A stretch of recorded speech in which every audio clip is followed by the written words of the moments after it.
Монгол улсын барилгын салбарын хүлэмжийн хэн ялгарлыг бууруулах үндэсний арга хэмжээ төсөл. Нэгдсэн үндэсний байгууллагын хөгжлийн хөтөлбөрөөс барилга хот байгуулалтын яамтай хамтран Даян дээрхийн байгаль орчны сангийн санхүүжилтээр хэрэгжүүлж буй Монгол улсын барилгын салбарын хүлэмжийн хэн ялгарлыг бууруулах үндэсний арга хэмжээ төсөл 2017-оос 2020 оны хооронд хэрэгжинэ. НАМА гэдэг нь англиар хүлэмжийн хэн ялгарлыг бууруулах үндэсний онцлог тохирсон үйл ажиллагаа хэрэгжүүлэхэд санхүү, техникийн дэмжлэг үзүүлэх, чадвар бэхжүүлэх олон талт механизмыг хэлнэ. Энэхүү механизмыг Монгол улсын барилгын салбарт дараах зорилгын хүрээнд хэрэгжүүлж байна. Барилгын салбарт эрчим хүчний хэмнэлттэй технологийн хэрэглээг нэмэгдүүлэх, зах зээлд нэвтрүүлэхэд дэмжлэг үзүүлэх, үр дүнд нь барилгын салбараас гарч байгаа хүлэмжийн хэн ялгарлыг бууруулах юм.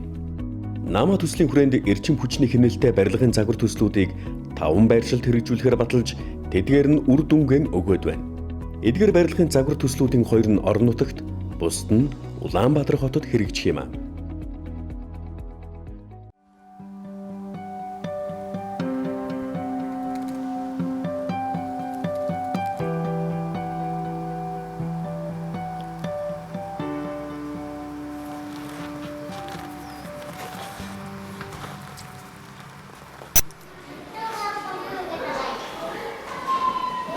Намайг Чивэдэр дээр налдаг. Гайвалтай аймгийн заргалсан ерөнхий боловсролтой дунд сургууль сурдаг. Миний хичээл 9 цаг дардаг. Би 8 гэрч сэрээ тэгээд хувцас амсаж нүүр хараа угаад би ядчаа тэгээд хичээл дэрдэг. Манай сум бол Улаанбаатар хотоос 1200 км талслагдсан алс алтай нутгийн хөдөөний нэг тусгай сум байна. Манай сургуулийн хичээлийн байр 1973 онд ашиглалтанд орсон. Насжилт өндөртэй. Энэ хугацаанд бид бол ямар нэг хэмжээгээр хичээлийн байранд их засвар хийж чадаагүй.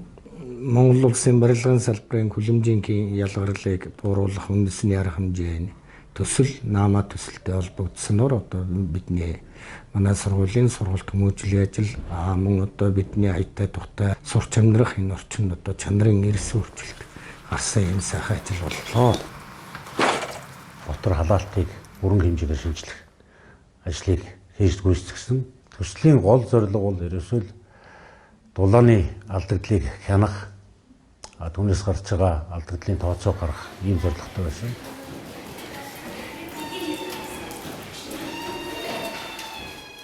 Өдөр 6 цагтай үед 1:30 гэж тардаг. 5 цагтай үед 12:55 гэж тардаг.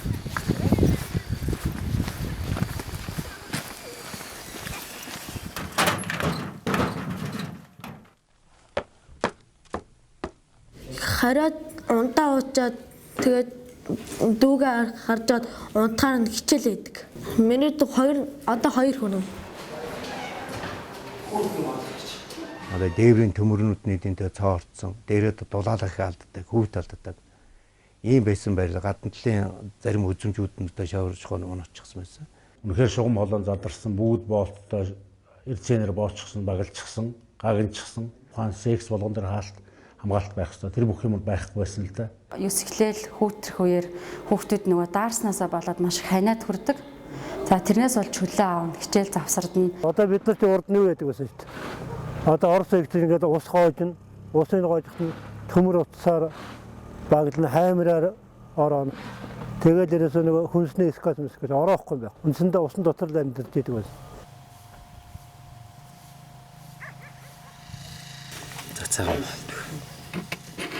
Хүүтнээсээ болоод хүүхдүүд байнга ховцтой хичээл дээр суудаг. Тэгэл хөлгөр нь байнга даарч ирдэг. Ер нь гэртээ ирээл ер нь дулаацах маягтай. Нөргийн 4 дээр гэдэг багт нөр амар даардаг байсан. Том болохоор нөр пар гал төлөө нөр дулаацахгүй. Балаа өргөгийг салгалаад идэв ш. Тийм гал.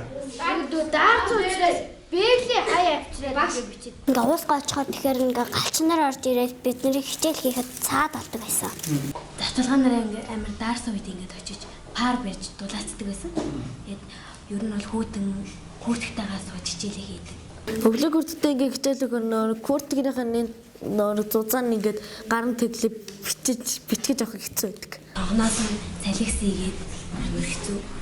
Тэгээд цонхны насны хүүхдүүд илүү их таардаг.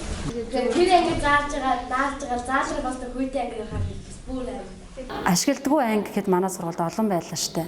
Юунаас олох вэ гэхээр нөгөө халаалт байхгүй, бүр мөсөн зогсчдөг. Сантехникийн системийг ижүүрэн өөрчилснөөр бидний одоо сургалтын чанартай гарсан эрс өөрчлөлт бол Нэг ээлжээр бүр мөсөн хичээлээд өдөөс хойш бас нөгөө давталгаа өгөх тийм бүрэн боломжтой болсон. Өмнөгчлүүд ихээс өвчлөлийн тоо бол харьцангуй буурсан байгаа. Тэгээ хичээлийн жил дуусаагүй байгаа учраас бас яг нарийн статистик тоо баримт бол байхгүй байгаа. Өөртөө бас тэгэл сэтэс давхар хийгээл явж идэг байсан да. Бага байгуул. Тэгээд цун галаатлал төшөө бэлдээ тэгэл явж байгаа да. энэ хүчин чадал бол ер нь манай хичээлийн бүрэн халаачих юм чадaltaй зуух. Ийм цахилгаан зуухтай хоёр ноцоос ажиллана. За нэг ноцоос нь ажиллана, нэг нь бол байнгын нөөцөнд байж ах ийм зөрүүлэлттэй ажиллаж байгаамаа. Дулааны алдагдлыг зогсоогоод шугамшулжээ бүх одоо юмас холиод панелээр дэвтэр герман технологийн панелээр дэвтэр суурилуулснаар яаж ийнэ хөр зэрэг хамгийн нэгдүгээр төлөө нүүрсний хэмнэлт гарч байгаа. Ямар ч нүүрсний юм бол нэг 50 багассан байгаа юу.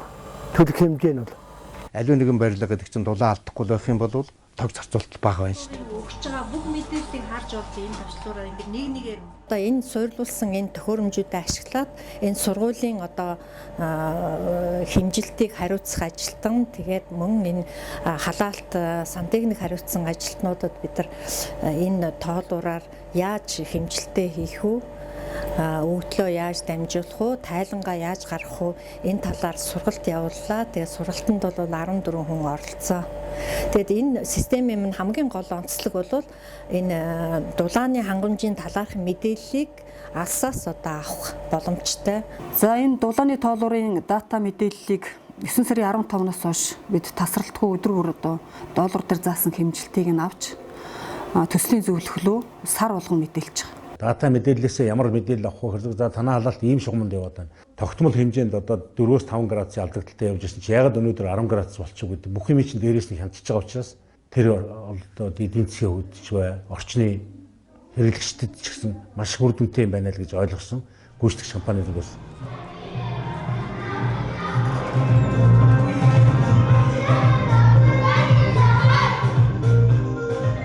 Энэ манай дуу хөгжмийн гэрмэт бол өмнө нь парс хийх байхгүй.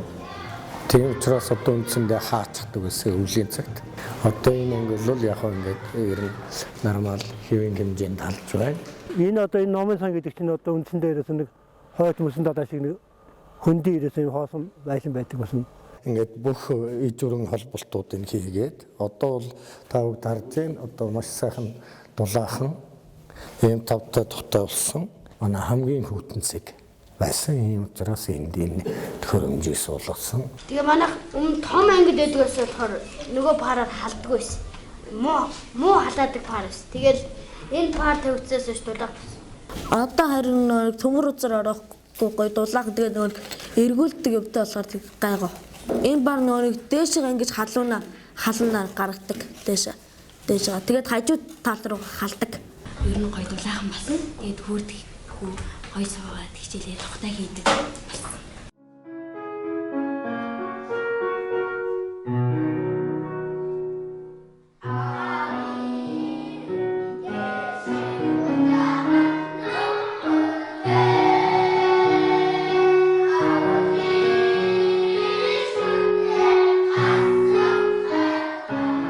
Хүүхэд багчуудын сурч амьдрах тэр орчинг тав тогтой анхын төлөө ингэж энэ төсөл хэрэгжиж байгаа учраас энэ чанартай сайн төсөл боллоо гэж миний хувьд бол одоо их олзуурхаж байгаа.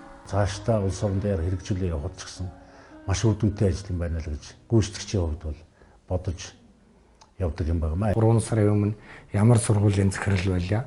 Өнөөдөр ямар сургуулийн захирал болцоо сууж байна. Тийм ээ. Энэ бол бодит жишээ юм аа.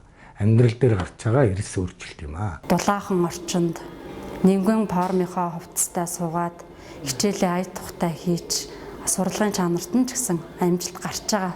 Энэ төслийн үр дүн зөвхөн сургуульд ажиллаж амьдарч байгаа сургуулийн сурагчид, багш ажилчид 190 хүний асуудал биш.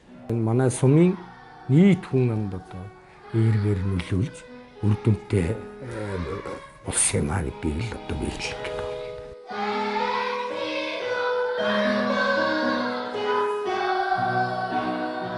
Бүх хүүхдүүд дулаахан ангид орчвол хичээл хийхэд хүртэл тогтоо баг. Хүүт багт манай найз нөр дулаахан ангид орох юмсан гэж ярьдаг байсан. Баар хаяулгүй тэгээд гоё хичээлээ сайн хийдэг болсон. Манай сургууль одоо ингээд дулаахан болцсон чи бид нар илүү хичээлд анхаарлаа тавьж онц сурах гэж бодож байгаа. Манай сургуулийн пар болон дээврийг сольж өгсөн ах эгч нартаа баярлалаа гэж хэлмээр байна.